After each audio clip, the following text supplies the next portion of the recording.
Welcome to the Ambassador Cybersecurity Safeguards badge. My name is Sarah and I'm an Ambassador Girl Scout from the Girl Scouts of Historic Georgia Council.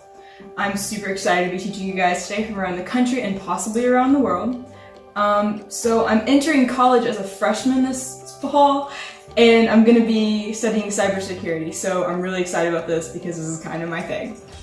So this badge is the second of 3 cybersecurity badges for ambassadors focusing on identifying data vulnerabilities in your everyday life and how to protect yourself. This will take about 20 to 30 minutes and you're going to need sticky notes, a highlighter, and a pen. So, to get started, where were you yesterday? What did you do? Did you post a picture of your new puppy on social media? Did you go to a friend's house with Google Maps helping you get there?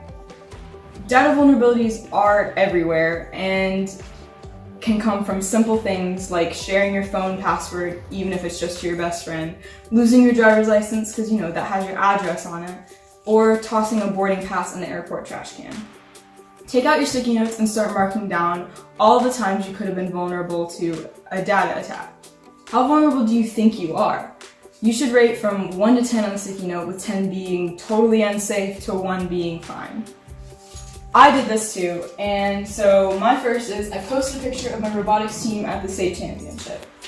I let a stranger follow me on Instagram, and I left my computer open and logged into my school email while I was at the library. This, posting a picture of my team at the championship, that's a 1 or a 2. It's not very dangerous. Letting a stranger follow you on Instagram, pretty bad plan. I'd rate that a 7 or an 8. And leaving your computer open and logged into your school email at the library is really a 10. That's super bad. You shouldn't do that. So, taking the right steps to secure your data is really important since there's so much about you out all the time. You know how to keep yourself healthy with personal hygiene. You brush your teeth, you shower every day, you brush your hair. It's also important to keep up your cyber hygiene. What is cyber hygiene? Well, it's what keeps your computer running healthy and awesome like you. So, it's things like updating your computer software. Yes, even if it takes a million years, it's really important.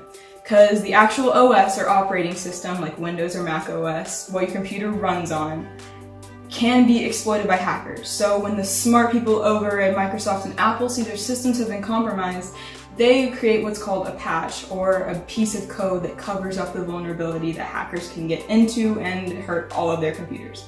And then they rely on you to update your computer and deploy the patch into your computer.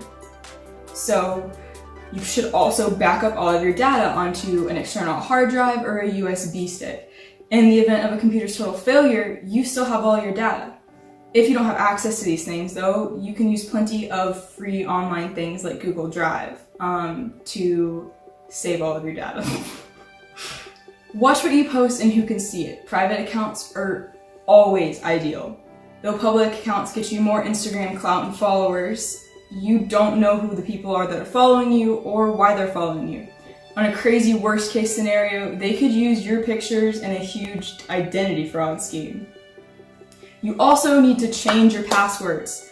Additionally, though it is far more difficult, you should have different passwords for every single account. If you don't, that makes it easier for hackers to get all of your information. Since it's so common to have one password across the board, take for example a hacked email address. When the hacker gets into your email, they will go through the list of emails that you have and find accounts that you're signed up for on that email address. If they see, for example, your bank account, the first password they're going to try is the one they got into your email with because, again, it's so common to have the same password for everything. In a situation like that, you just handed your debit card over to some random guy in Malaysia, and that's not really ideal. In the same vein, it's dangerous to save your credit card information on the actual shopping website like Target or Amazon. If they get access to your Target or Amazon account but don't have your credit card, it doesn't matter because it's saved and they get anything they want and free shipping, all thanks to you.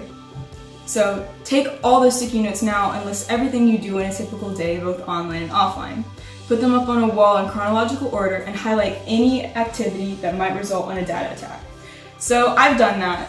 When looking at which sticky notes to buy, you should ask yourself questions like, when I took the trash out, did I shred the mail that had my parents' bank information on it? When I video chatted with my friends about the history project, did I turn my webcam off after? Before I bought those gift cards my friends so desperately emailed me about, Did I call to make sure it was really her instead of a phishing scheme? Take 10 minutes and think about how you can better safeguard your movements, both online and off.